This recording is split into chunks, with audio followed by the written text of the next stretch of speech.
entre deux états.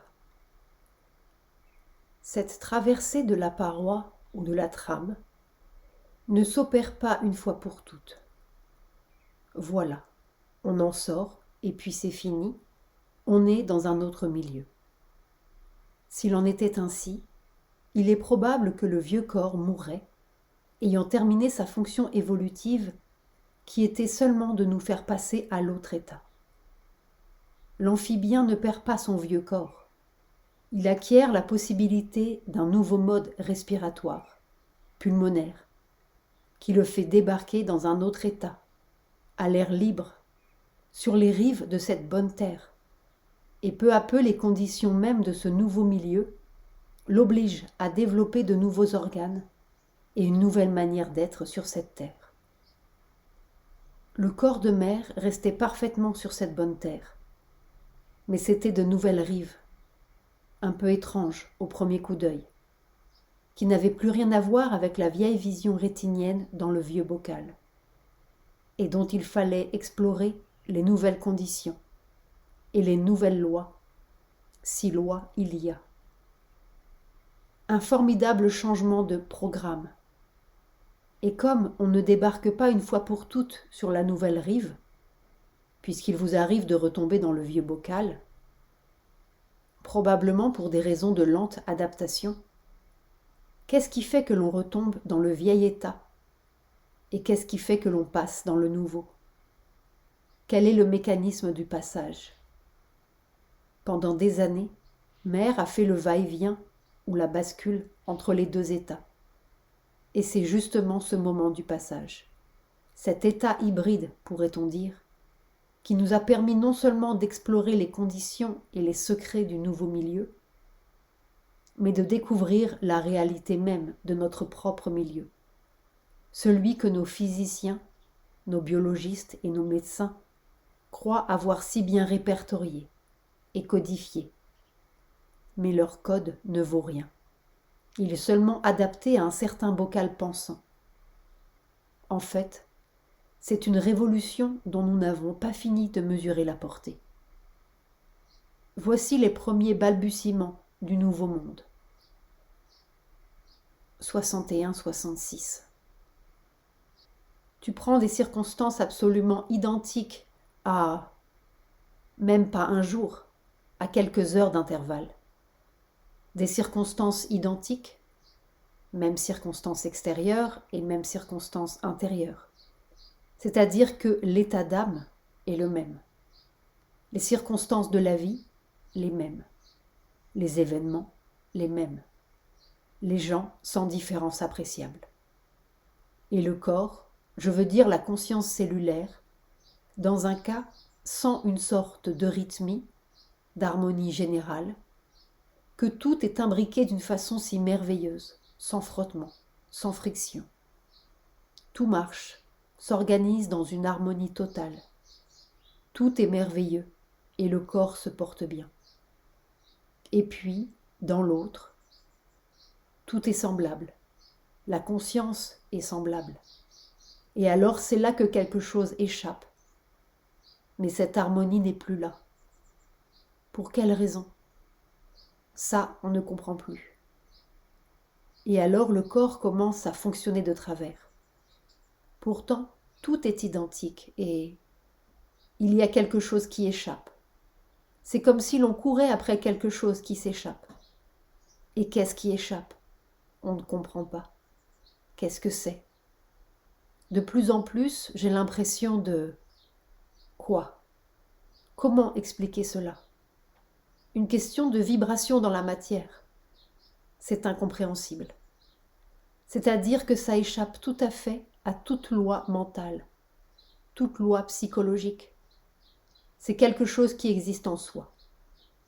Il y en a des points d'interrogation. Plus on va dans le détail, plus cela devient mystérieux. Ce serait presque, c'est presque comme si l'on était en bordure entre deux mondes. C'est le même monde et c'est tout différent. Est-ce deux aspects de ce monde? Je ne peux même pas dire cela. C'est pourtant le même monde. mais l'amphibien débarque dans le même monde. Ce n'est pas une autre terre. Et c'est si subtil. Si on fait comme cela, Mère bascule légèrement sa main à droite. C'est parfaitement harmonieux. Si on fait comme cela, bascule à gauche.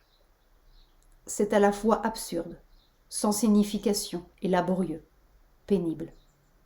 Et c'est la même chose. Tout est la même chose. Et vraiment, alors, si l'on prend du recul et que l'on emploie les grands mots, on dirait tout ça, bascule à droite, c'est la vérité. Et tout ça, bascule à gauche, c'est le mensonge. Et c'est la même chose. Dans un cas, on se sent porté. Non seulement le corps humain, mais le monde tout entier. Toutes les circonstances. Porté. Flottant dans une lumière béatifique. Et dans l'autre cas, c'est abrutissant, lourd, douloureux. Exactement la même chose. Presque les mêmes vibrations matérielles. Qu'est-ce que c'est ? Peut-être que si l'on trouvait cela, on aurait tout, le secret total. Ce doit être comme ça que la vérité est devenue mensonge. Mais comme ça, qu'est-ce que c'est que ce ça ? Quel est le mécanisme ? C'est double. C'est double. Et il y a une sorte de prescience que c'est le seul corps qui peut savoir. C'est cela qui est extraordinaire.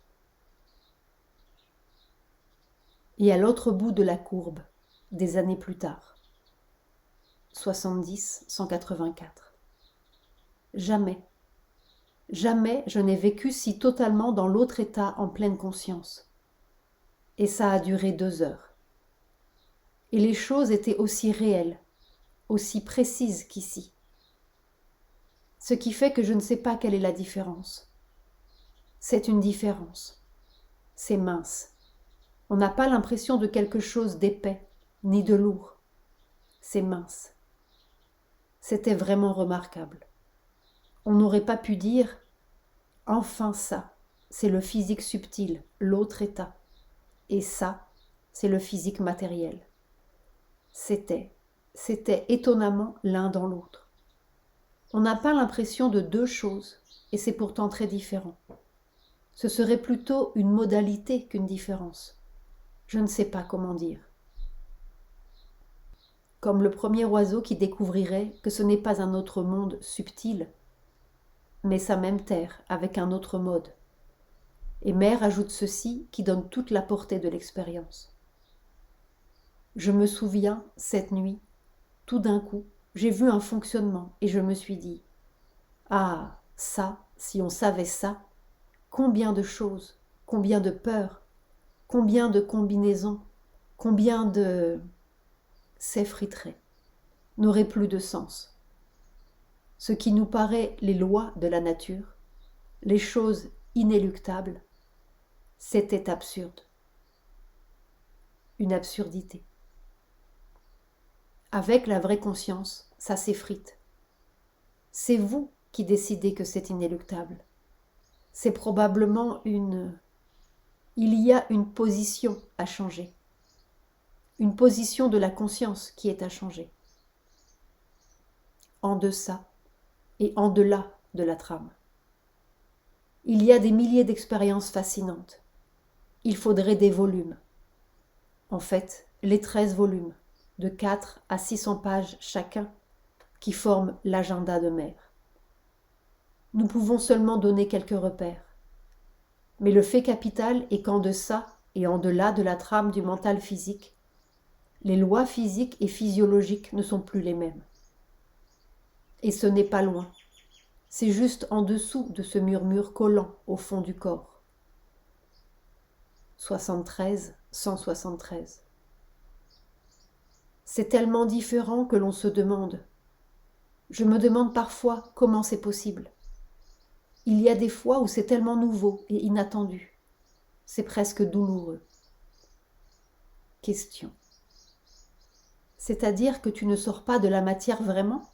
Non, non. C'est un nouvel état dans la matière ? Oui, c'est cela. et alors régi par quelque chose qui n'est pas le soleil. Je ne sais pas quoi. Probablement la conscience supramentale. 70-129. Tu comprends, j'ai l'impression d'être plongé dans un monde que j'ignore, à me débattre avec des lois que je ne connais pas, et pour faire un changement que j'ignore aussi. Quelle est la nature de ce changement? Oui, mais douce mère, j'ai tout à fait l'impression qu'à travers cette obscurité et cette ignorance des lois, tu es sciemment porté au point où la solution sera trouvée. Tu as raison. Si tu veux, je pourrais dire que je pense comme cela. Je ne pense pas, mais il y a tout ce qui est entre. Ce n'est pas possible que ça ne réussisse pas. Pourquoi? Parce que tu es le corps du monde, parce que c'est vraiment l'espoir. Ça, est-ce que ce n'est pas de la poésie? Mais non, c'est comme cela. Il n'y a qu'à voir. Le monde extérieur est de plus en plus infernal. Ah, ça oui. Alors c'est cela dans ton corps. Il faut qu'un premier être fasse le nouveau pas. Pourtant, quelques lignes très persistantes se dessinent. 68-412. Le corps est tout le temps. Tout le temps, ça ne cesse pas, mis en présence de cette expérience. Quand on est comme cela, Mère bascule légèrement sa main à droite, les choses s'arrangent miraculeusement, incroyable. Et il suffit d'être seulement comme cela, bascule à gauche, pour que ce soit dégoûtant, que tout aille mal, tout grince, un tout petit mouvement.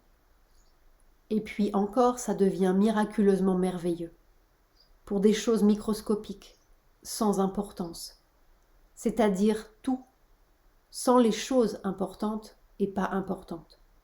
Ça devient miraculeux. Et puis c'est la même chose. Mais dans un cas, on a mal, on souffre, on est misérable. Et dans l'autre cas, et c'est la même chose. N'est-ce pas, le corps a cette expérience. Il est tout à fait désorganisé. Il a du rhume, il a mal ici, mal là. Et quand il est dans une certaine attitude, plus rien. Ça n'existe plus. Il n'y a plus de traces. Il n'y a plus de rhume, il n'y a plus de mal, il n'y a plus rien. Tout est parti. Mais quitte à revenir, si on retombe dans l'autre position. Et non seulement c'est parti, mais les circonstances de l'entourage changent. Dans un cas, tout est braqué, tordu, et dans l'autre. Et ça ne prend pas de temps. Ce n'est pas un long procédé de transformation. C'est comme quelque chose qui se retourne tout d'un coup. Hop, hop. Mère bascule sa main à gauche et à droite. C'est comme une démonstration par l'évidence de la merveilleuse conscience qui vient, où tout cela s'évanouit comme quelque chose qui n'a aucune consistance, aucune réalité. Et ça s'évanouit. Et une démonstration que ce n'est pas seulement dans l'imagination, mais que c'est dans le fait. Démonstration du pouvoir pour que tout ce vain rêve de la vie telle qu'elle est puisse se changer en une merveille, comme cela, simplement avec ce retournement. On pourrait dire de cette façon, le corps a l'impression d'être enfermé dans quelque chose. Oui, enfermé. Enfermé comme dans une boîte, mais il voit au travers. Il voit et il peut aussi avoir une action, limitée, à travers quelque chose qui est encore là et qui doit disparaître. Alors il est à pousser pour attraper le secret. On a l'impression qu'on va le trouver et puis 69-315. Hier, j'ai eu la répétition exacte de l'expérience que le Bouddha Siddhartha a eue, mais dans le corps. Il avait dit, il n'y a qu'une sortie, le nirvana. Et en même temps, j'ai eu l'état de conscience véritable, sa solution et la solution véritable. C'était vraiment intéressant.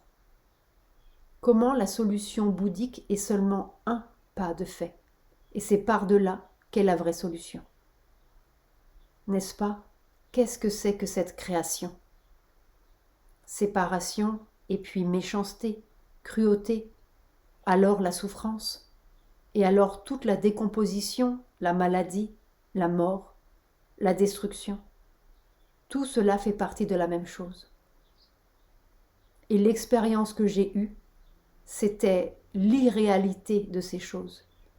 Comme si l'on était entré dans un mensonge irréel, et que tout disparaît quand on sort de ça. Ça n'existe pas. Ce n'est pas. C'est cela qui est effrayant. Qu'est-ce qui pour nous est si réel, si concret, si effroyable? Tout cela n'existe pas. Que c'est... On est entré dans le mensonge. Pourquoi? Comment? Quoi? Ce mensonge irréel, c'est la définition même du bocal mental. Mais n'est-ce pas, la respiration branchiale n'était pas un mensonge. Seulement, quand on découvre l'air ensoleillé et la respiration pulmonaire, c'est autre chose. Et Mère ajoute ceci. Et tous les moyens que l'on pourrait appeler artificiels, y compris le nirvana, tous les moyens d'en sortir ne valent rien. Je ne sais pas. Mais le salut est physique. Pas du tout mental, mais physique. Je veux dire que ce n'est pas la fuite, c'est ici. Et ce n'est pas que ce soit voilé ou caché ou quoi. C'est là. Pourquoi? Qu'est-ce qui, dans le tout, vous enlève le pouvoir de vivre ça? Je ne sais pas. C'est là. C'est là. Et tout le reste, y compris la mort, cela devient vraiment un mensonge, c'est-à-dire quelque chose qui n'existe pas. Mais le vieil état ne se dissout pas d'un coup. C'est comme s'il fallait rester dedans pour le dissoudre du dedans, ou pour faire filtrer dedans le nouvel état vibratoire. 67, 197. L'habitude millénaire d'être autrement est là tellement forte que cela donne l'impression... C'est comme de tirer un caoutchouc. Tant que c'est tiré, l'effet est là. Mais si la tension cesse, même une seconde, par habitude cela retombe. Et quand l'autre mouvement sera établi, alors ce sera naturel. Il n'y aura plus besoin de cette tension. Et c'est cette extraordinaire impression de l'irréalité de la souffrance, l'irréalité des maladies, l'irréalité... Il y a des moments, n'est-ce pas, d'une gloire inexprimable. Et l'autre est là, ça encercle, ça presse. 68-49. Sur toute la création matérielle, il y a un tissu. Tissu que l'on pourrait appeler catastrophique, de mauvaise volonté. C'est-à-dire une sorte de trame. Oui, de trame défaitiste, catastrophique, où tout ce que l'on veut faire, on le rate. Où il y a tous les accidents possibles, toutes les mauvaises volontés. C'est comme une trame. Et on apprend au corps à sortir de là. C'est comme mélanger à la force qui se réalise et qui s'exprime. C'est comme quelque chose qui se mélange à la création matérielle. C'est la cause des maladies. C'est la cause des accidents. C'est la cause de toutes les choses destructives. Puis, la qualité vibratoire des deux états se définit. 62-412. La qualité de ces deux vibrations, qui se superposent encore de façon que l'on puisse être conscient des deux, c'est indescriptible. Mais l'une, qui est un morcellement infini, et une instabilité absolue, et l'autre, c'est une immobilité éternelle, une immensité infinie de lumière absolue. Encore la conscience passe de l'une à l'autre. 69-304. Il y a comme une démonstration. l'homme donne une grande importance à la vie et à la mort. C'est pour lui une grande différence et un événement assez capital. Et alors, on me montre à quel point le déséquilibre qui se traduit dans les circonstances par ce que les hommes appellent la mort, comme tout le temps les deux sont là. Cette harmonie contenant tout, l'autre état, qui est l'essence même de la vie, et cette division, ce morcellement, apparent, irréel, qui a une existence artificielle et qui est la cause de la mort. Comment les deux états sont imbriqués de telle façon que l'on peut passer de l'un à l'autre, à n'importe quel moment et à n'importe quelle occasion. Et ce n'est pas du tout ce que les hommes croient, qu'il faut quelque chose de grave. C'est simplement être ici ou être là. Légère bascule à droite ou à gauche. Et voilà. Et alors, être ici, à gauche, et y rester, c'est fini. Et être là, bascule à droite, c'est la vie perpétuelle, le pouvoir absolu, et on ne peut même pas parler de paix, n'est-ce pas? C'est quelque chose d'immuable. Et en même temps, tout est là. Cet état-là et cet état-ci sont là, tous les deux. 65, 23, 11 et 63, 78. Tu sais, être tout à fait mal à l'aise, ne pas pouvoir respirer, avoir la nausée, se sentir impuissant, ne pas pouvoir bouger même, ni penser, ni rien, tout à fait mal fichu, et puis tout d'un coup, la conscience. La conscience corporelle de la vibration d'amour, qui est l'essence même de la création, mais une seconde, tout s'illumine. Parti. Tout est parti. Et alors on se regarde étonné. Tout est parti. C'est tout à fait comme un renversement du prisme. Tout disparaît d'un coup. Et il n'y a plus que cette stupide habitude du corps de se souvenir. Alors, en se souvenant, et dans un cas, c'est une espèce de silence intérieur dans les cellules, une tranquillité profonde qui n'empêche pas le mouvement, et même le mouvement rapide, mais il est comme établi sur une vibration éternelle.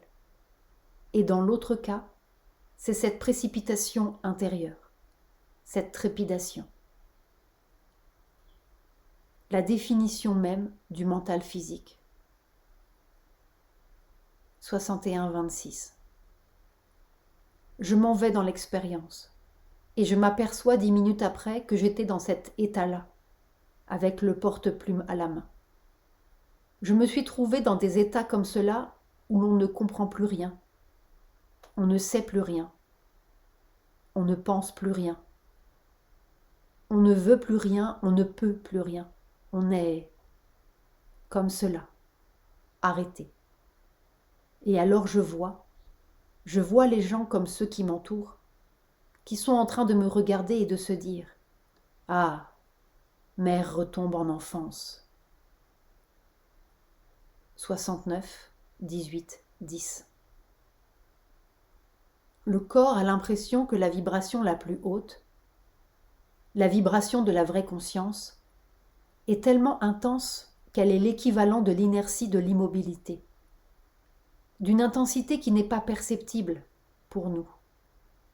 Cette intensité est tellement grande que, pour nous, c'est l'équivalent de l'inertie. Et c'est un état d'immortalité, immuablement paisible, tranquille, avec des ondes d'une rapidité foudroyante, tellement rapide qu'elles semblent immobiles. Et c'est comme cela. Rien ne bouge en apparence, dans un mouvement formidable. Et ça paraît si naturel, si simple. Et puis, dès qu'on est de l'autre côté, vraiment, l'état ordinaire, le vieil état, c'est consciemment la mort et la souffrance. Et puis dans l'autre état, la mort et la souffrance paraissent des choses absolument irréelles. Voilà. Il semblerait qu'à la frontière du corps, là où ce premier mental s'engraine dans la matière corporelle, et trépide, et se contracte comme un parkinsonien, là où il se confond même au tourbillonnant des électrons de leurs mouvements incessants, et fait avec eux une même paroi solide, ils se produisent comme un renversement d'état. On passe du morcellement infini dans une trépidation constante à ces ondes foudroyantes dans une immobilité parfaite, comme un passage de la physique newtonienne à la physique intergalactique, ou peut-être même à une physique nouvelle. 63, 232. À chaque moment, si je m'arrête de parler ou d'écouter ou de travailler, c'est comme de grandes ailes béatifiques, et vastes comme le monde qui bouge lentement. C'est cette impression d'immenses ailes, pas deux, c'est tout autour, et ça s'étend partout. 72, 315. Il n'y a plus de temps. C'est comme un autre temps qui est rentré dans celui-ci. Une autre physique est entrée dans la matière.